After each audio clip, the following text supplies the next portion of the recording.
السلام عليكم ورحمة الله وبركاته.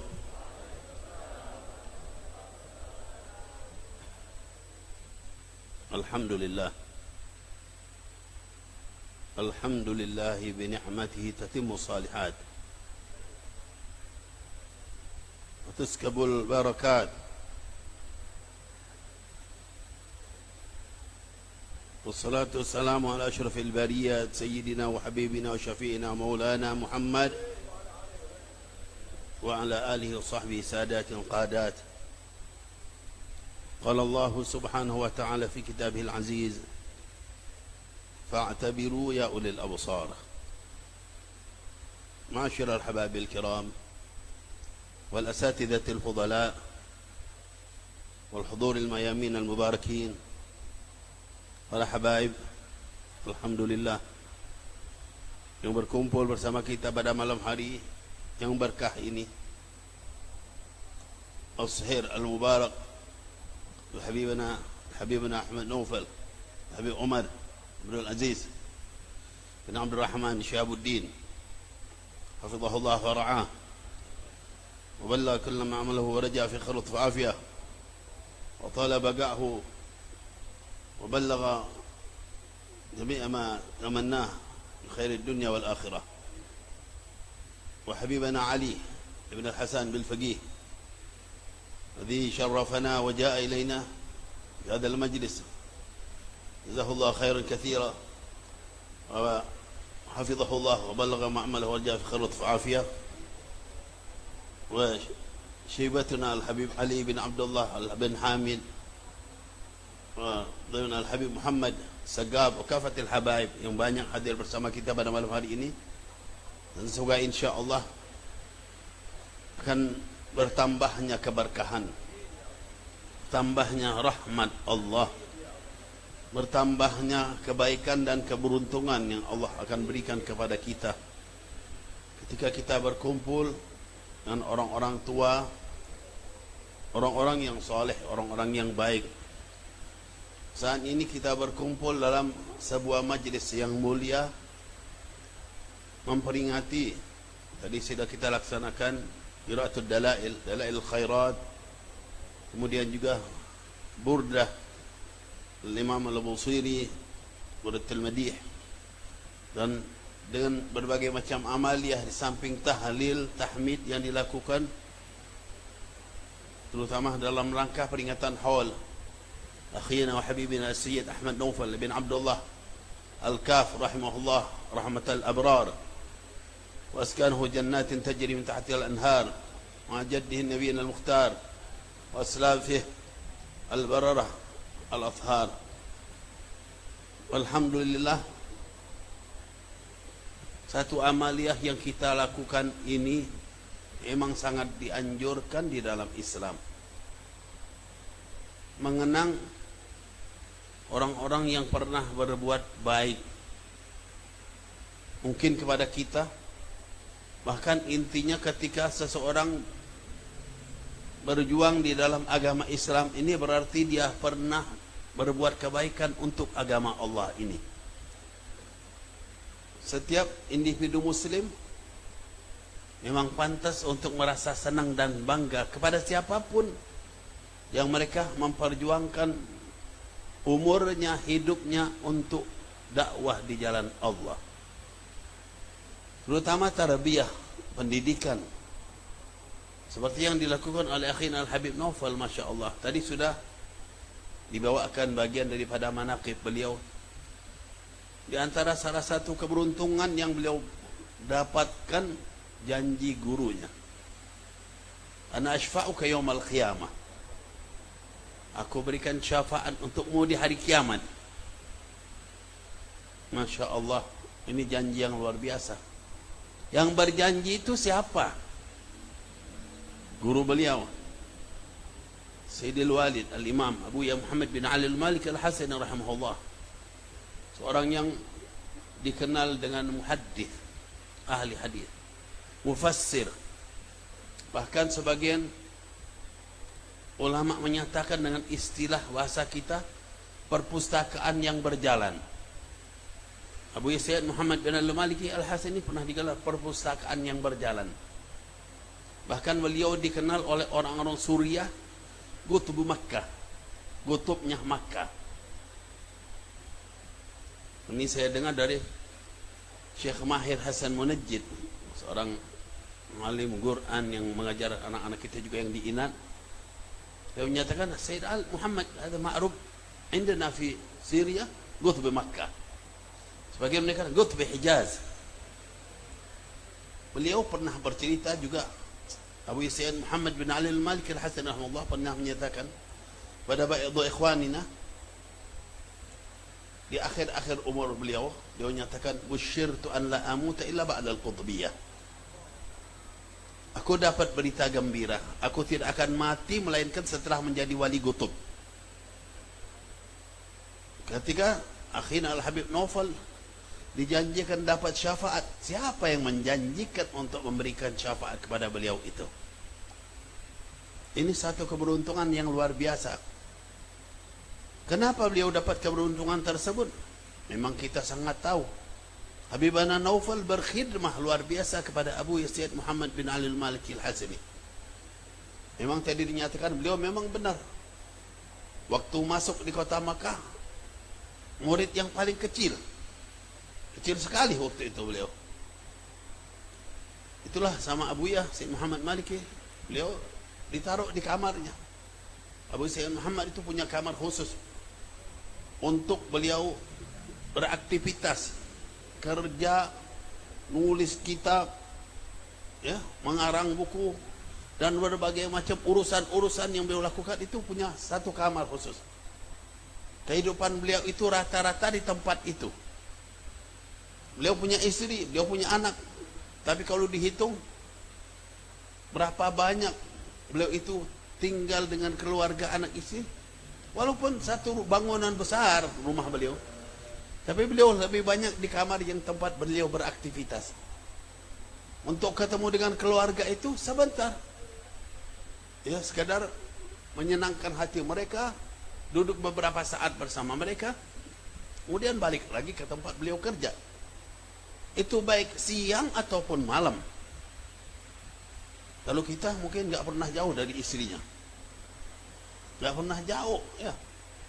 Kalau jauh sedikit malah ditanya, dimarahin sama istrinya kadang-kadang, ya. Kenapa jauh-jauh? Ya. Ini kalau beliau hidupnya, kita menyaksikan itu, tahu hal tersebut. Sampai beliau ketika mau wafat pun, Sayyidil Imam Walid Abu Muhammad bin Al-Maliki pernah berdoa meminta kepada Allah untuk beliau itu meninggal di tempat kerja itu juga, di kamar beliau yang biasa beraktivitas, dan ingin meninggalnya disaksikan sama murid-muridnya di hadapan kitab-kitab beliau yang pernah beliau tulis dan beliau karang. Ini sekedar mengenal janji yang didapatkan oleh beliau itu dari siapa. Bagaimana tidak beruntung. Itulah beliau akhirnya Al-Habib Naufal berkhidmah yang luar biasa. Tidak mudah. Kalau kita duduk di pesantren, kita pengen main, kita pengen senang-senang, kadang-kadang pengen ngobrol, duduk-duduk. Ya memang waktu belajar itu sebetulnya, ya kalau kita gambarkan di Mekah itu, anak-anak yang berada di rumah, ya, yang diistilahkan dengan dakhili, itu untuk waktu istirahat itu sangat sedikit. Luar biasa memang bimbingan dan tarbiyahnya Sayyidil Imam Al-Walid Abu Muhammad bin Al-Maliki Al-Hasan rahimahullah. Mungkin rata-rata tidur itu cuma 4 jam. Lainnya aktivitas belajar dan mengajar terus. Baik di samping itu ibadat, aurat. Sebelum subuh bangun 1 jam kira-kira, baca wiridan. Salat tahajud, baca wirid. Kadang-kadang disuruh baca Yasin 10 kali kalau perlu. Baca Yasin 10 kali pernah enggak? Ini sebelum subuh. Atau ada wiritan-wiritan tertentu setelah salat tahajud apa, baca wiritan sampai adzan subuh. Setelah adzan subuh, salat subuh berjamaah. Beliau enggak pernah pisah dari kita untuk salat jamaah. Salatnya bersama anak-anaknya, murid-muridnya. Salat subuh qabliyah langsung solat subuh berjamaah. Solat subuh ya, dengan cara yang macam-macam keadaan. Terkadang baca satu rakaatnya diminta untuk baca satu juz. Solat subuhnya satu juz satu rakaat. Rakaatin ya udah. Ya, pernah nggak solat subuh pakai satu juz? Nah, kita pernah. Ya. Itu solat subuhnya. Ya, ada yang nggak kuat duduk dulu dia dari belakang tentunya nggak berani. Ya namanya pondok pesantren kan macam-macam anak-anaknya. Nah, nanti setelah solat subuh, awrad subuh biasa, awrad azkar ba'da solat. Nanti dilanjutkan dengan wirdul latif. Setelah itu nanti biasanya ratibul atfas dilanjutkan juga ba'da subuh. Nanti kemudian mudarasatul Quran, baca Quran bersama beliau. Itu satu juz biasanya. Kadang-kadang ya sambil baca beliau menjelaskan ada ayat-ayat tertentu ditafsirkan, jelaskan, kadang-kadang diberikan pertanyaan sampai selesai satu juz. Selesai satu juz, selesai. Masih ada lagi urusan. Masuk berlanjut. Nanti Hizbus Saifi. Baca Hizbus Saifi. Mungkin banyak yang enggak kenal sama Hizbus Saifi. Lumayan panjang. Nanti setelah itu kadang-kadang baru nyempatkan untuk istirahat sebentar, tidur. Itu udah matahari udah kemana-mana. Udah terang, bukan udah terang lagi, udah sampai senyum-senyum matahari ya. Kita ngantuk, capek. Udah tidur sebentar. Entar lagi udah ramai suara. Masuk untuk sekolah, belajar di kelas masing-masing. Masuk kelas, belajar. Ya, sudah belajar kira-kira 2 jam pelajaran. Jam 9 atau setengah 10, setengah 10 ya, istirahat. Istirahat itulah waktu futur. Jadi sambil istirahat, sambil futur, makanannya biasa roti. Jangan mikir yang macam-macam. Roti pakai halawiyah. Ya kalau waktu libur kadang-kadang ada yang cari-cari makanan lain. Ya, itu biasanya Kamis Jumat. Nanti setelah setengah jam istirahat masuk lagi. Biasanya masuk lagi. Ya sering kali pelajaran, itu pelajaran ada masyayikh, Masya Allah, Syekh Abdullah Dardo, Syekh Jabir Jubran. Biasanya ngajar fil minhaj juga Syekh Jabir Jubran. Intinya sampai adzanul zuhur. Syekh Abdullah gurunya rajin-rajin banget. Ini guru, cerita gurunya ya. Gurunya rajin-rajin banget. Kita udah ngerasa capek tapi gurunya segar-segar terus. Jadi jangan ngerasa bangga kita, oh nggak ada di sana, kita bingung liatin gurunya. Kita belum belajar kalau lihat mereka.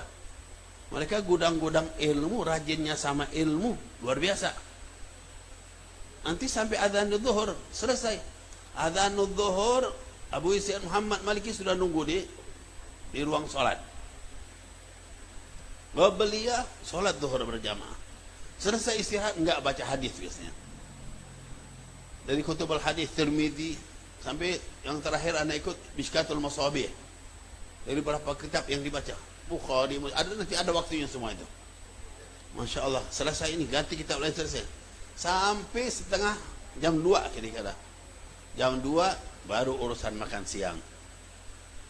Antar lagi asar. Ya. Awal azan asar sudah diadain majlis lagi kita. Ya nanti kira kadang-kadang kesempatan istirahat 1,5 jam itulah tempat kita makan, bikin syahi, gahwa syahi. Di Ghurfah Palembani. Nah, itu dikenal di sana, kita punya kamar tanya Habib Umar, Ghurfah Palembani. Yang namain Abu Isa Muhammad Maliki rahimahullah.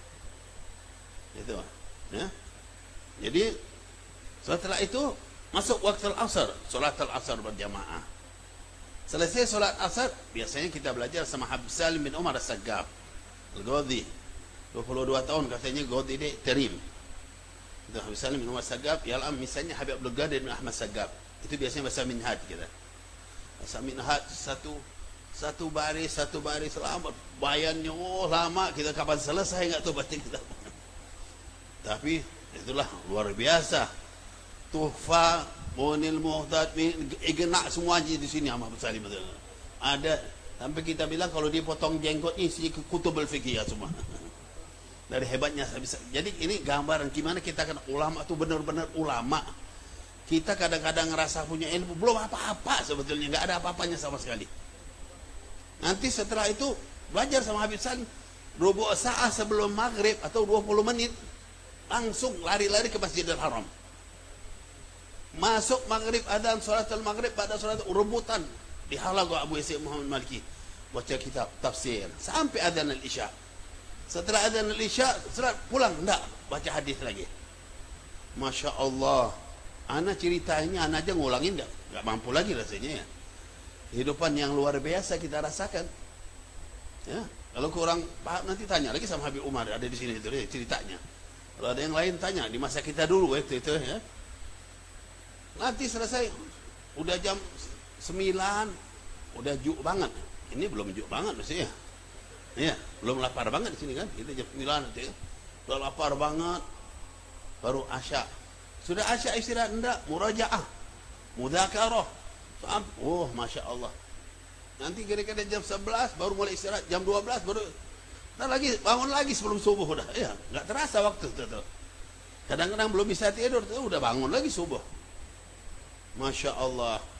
Ini kehidupan yang ada pada Abu Sayyid Muhammad. Ini yang kita, yang sama Abu ya, lebih lagi waktu istirahatnya untuk Abu ya. Jadi kayak Ustaz Habib Novel ini, kan ada waktu istirahat kita, dia sama Abu ya, ngurusin Abu ya, ngelayanin Abu ya.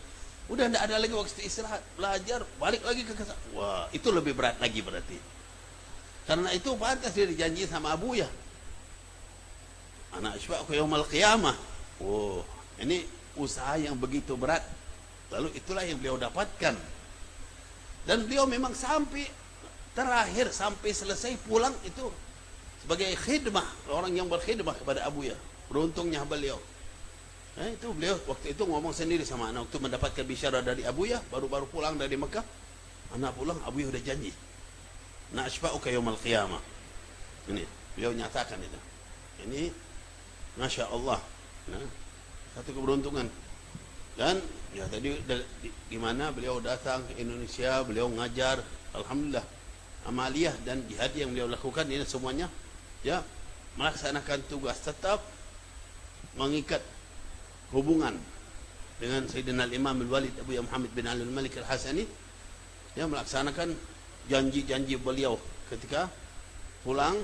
Satu yang beliau tanamkan kepada kita, tidak satu pun dari kita yang merasa bahwa kita sudah berilmu. La ziltu taliban. Itu yang ditanamkan dia. Aku senantiasa pelajar. Bukan aku guru, enggak, aku pelajar. Enggak ada ilmu itu berhenti.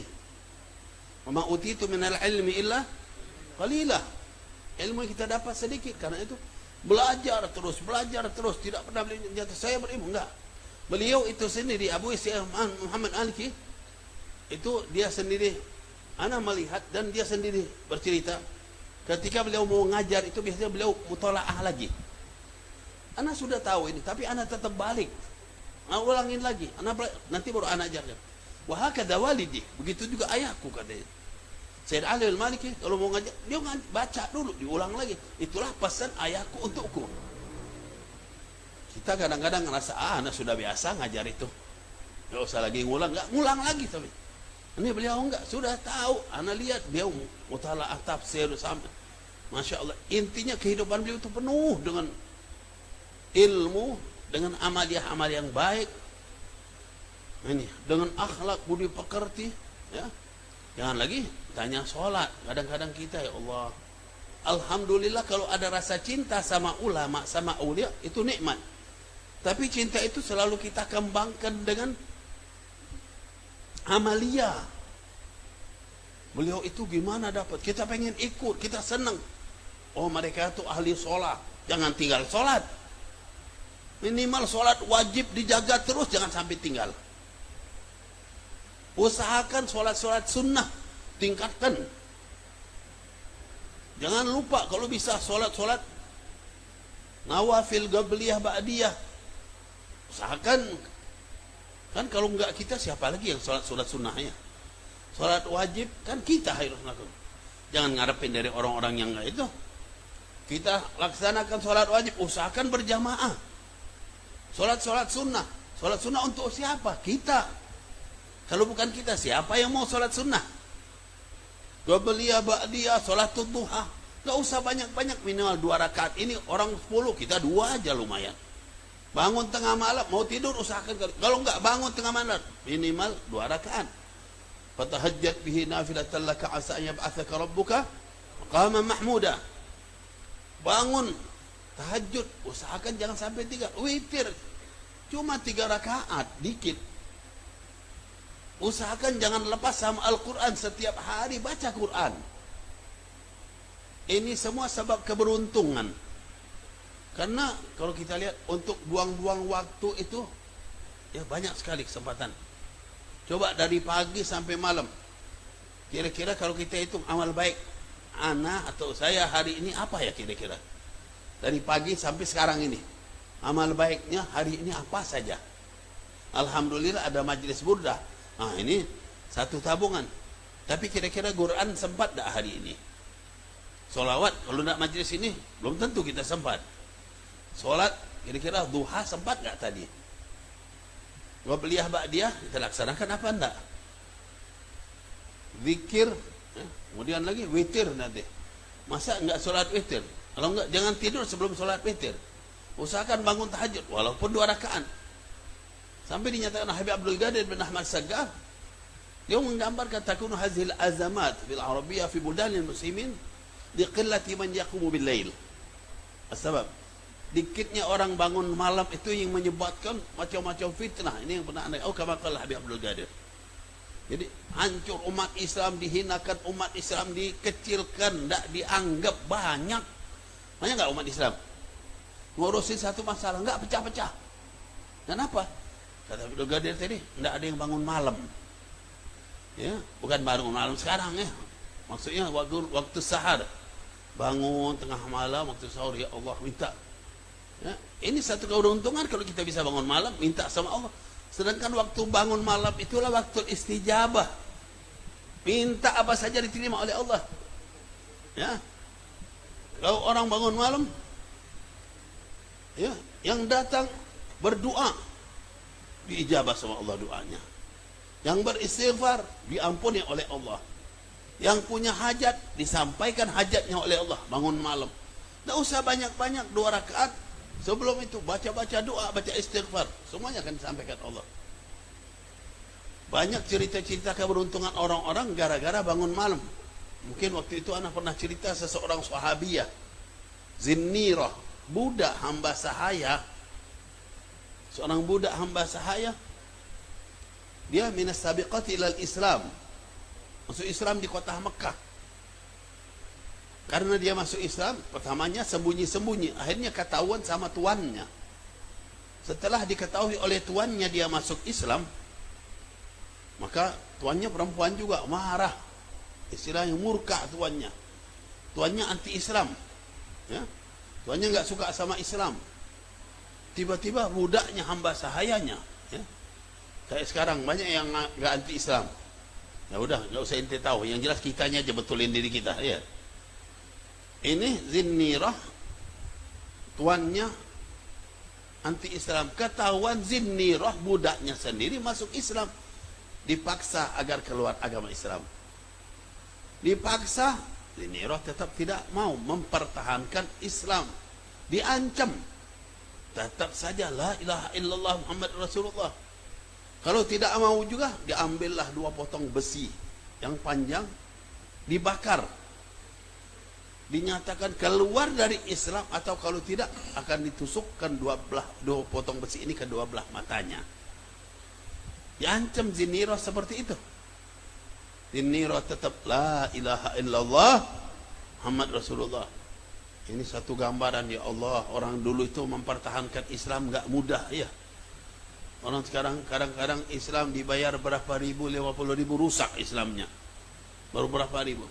Zinnirah dipaksa keluar Islam. Kalau tidak ditusuk dengan 2 potong besi yang sudah dibakar merah. Tetap saja beliau la ilaha illallah Muhammad.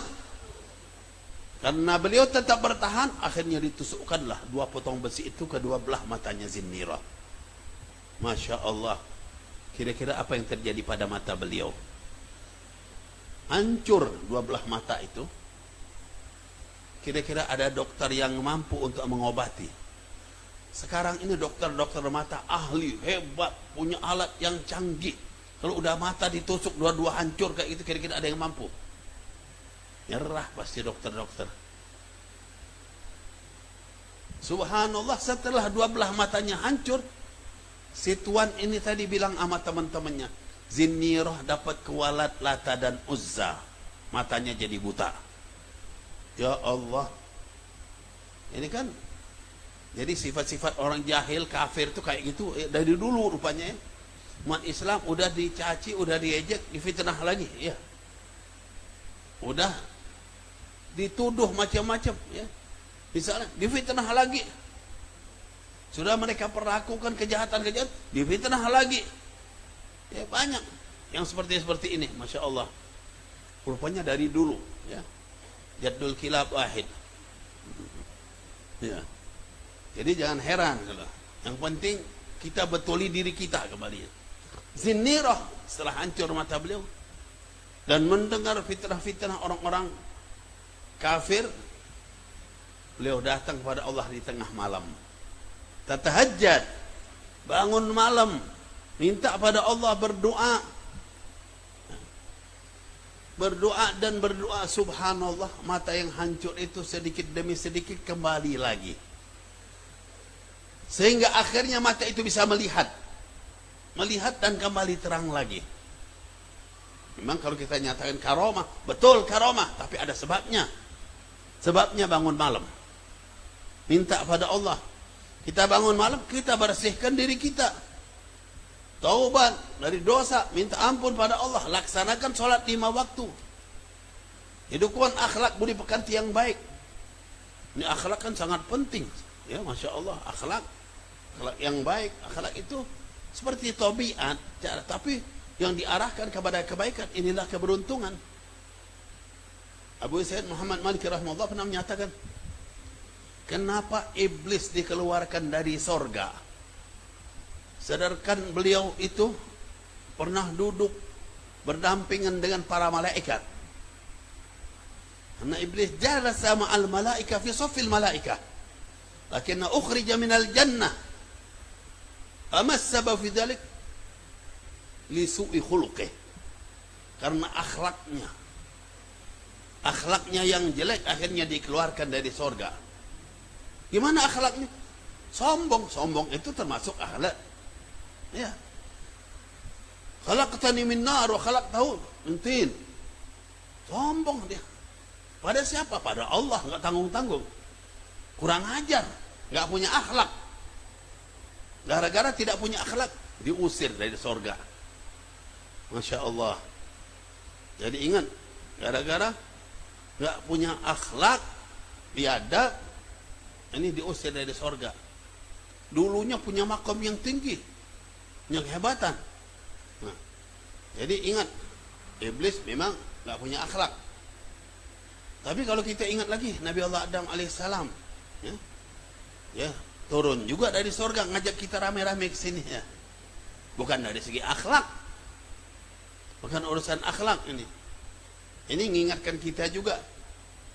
Masalahnya dinyatakan kecil. Beliau adalah nabi maksum, tidak mungkin berbuat dosa.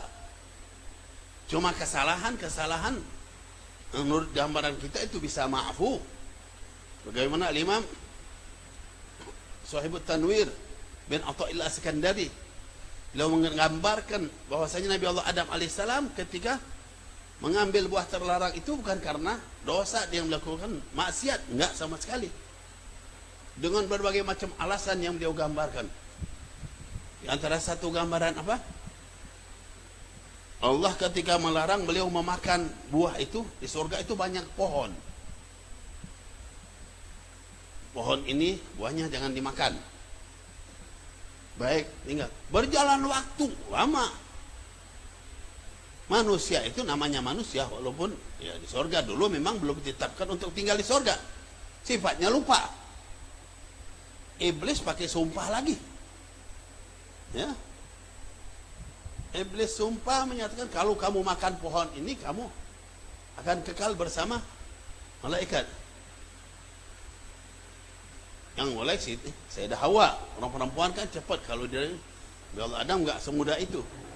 Inti dari semua akhirnya mereka nyoba buah itu. Masalahnya kecil sampai dinyatakan maksiat pun nyatakan enggak, ini nabi maksum. Tapi tetap dianggap satu pelanggaran yang dilakukan. Ketika melanggar diturunkan Allah bumi ini. Ya Allah dikeluarkan dari sorga gara-gara masalah yang kecil. Gimana kalau dosa yang besar? Kebayang nggak pengen masuk sorga, dosanya besar terus. Yang masuk sorga udah di sorga aja diturunkan gara-gara sesuatu yang kecil. Ingat, hati-hati sama dosa berarti. Kita sebagai manusia dosa, awas jangan main-main. Kakek kita Nabi Allah Adam dikeluarin, turun ke bumi gara-gara masalah kecil. Ente banyak masalah, anda nanti masuk surga. Ingat-ingat dulu istighfar yang banyak-banyak banget. Ya. Salat jangan tinggal, amal ibadah yang nah ini baru insya Allah ada jaminan untuk kita. Jaminan pribadi kita nggak tahu, nanti insya Allah Allah yang ngatur, diberikan oleh Allah dengan sebab apa? Ketika kita jalan dengan jalan kebaikan, insya Allah Allah mudahkan untuk kita dapat kebaikan.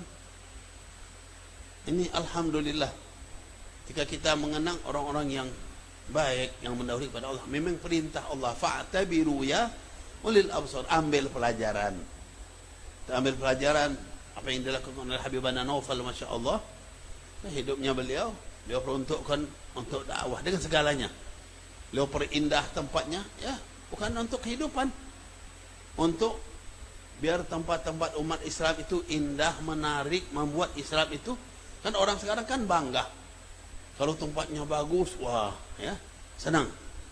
Coba kalau ente punya pondok pesantren bangunannya reot, diejek dodo, pondok kayak gitu, diejek sama orang. Daripada indah, ya alhamdulillah orang tua. Yang kira-kira yang punya harta yang agak sombong-sombong dikit, diam juga, ya. Yang sombong itu tadi udah tahu kita akhlak yang jelek, ya itu. Yang jelas namanya kejelekan-kejelekan itu, ya bisa ketutupin juga berarti. Yang penting kembali kepada niat yang baik, ya, tujuan yang baik. Inilah kita lihat beliau, Masya Allah, kita yakin insya Allah dengan tujuan beliau yang baik, niat beliau yang baik, amal beliau yang begitu tujuan untuk kebaikan, insya Allah menjadi sebab keberuntungan untuk beliau. Di sorga Allah SWT berikan kumpulkan bersama guru beliau, terutama Abu Syekh Muhammad Maliki, dan kita semua insya Allah yang cinta kepada beliau, cinta pada ulama salihin, pada Abu Syekh Muhammad Maliki, telah kita dikumpulkan bersama mereka-mereka awliya Allah salihin, al-awliya, al-agtab, al-amjad, insya Allah as-salafun salihun, al-alawiyin, semuanya banyak mereka-mereka orang-orang yang memang punya, ya, ikatan dekat kuat luar biasa dengan baginda Nabi Muhammad SAW, yang beliaulah membawa kita keberuntungan untuk menuju pada Allah. Semoga Allah berikan taufiknya kepada kita, Allah SWT berikan kebahagiaan untuk kita, Allah SWT insyaAllah memberikan segala niat-niat yang baik yang kita tanamkan dalam majlis ini. Allah SWT sampaikan, Allah jauhkan segala musibah, segala bencana, segala penyakit, bala. Allah SWT kuatkan iman kita, keyakinan kita pada Allah dan Rasulnya. Allah SWT kumpulkan kita bersama baginda Nabi Muhammad SAW. Ya man wafaq ahlal khair lil khair wa aanahum alaih, wafiqna lil khair wa a'inna alaih. Rabbana atina fid dunya hasanah fil akhirati hasanah wa qina adzaban nar. Sallallahu ala sayyidina Muhammadin nabiyil ummi wa ala alihi wasallam. Alhamdulillah rabbil alamin. Wassalamu alaikum warahmatullahi wabarakatuh.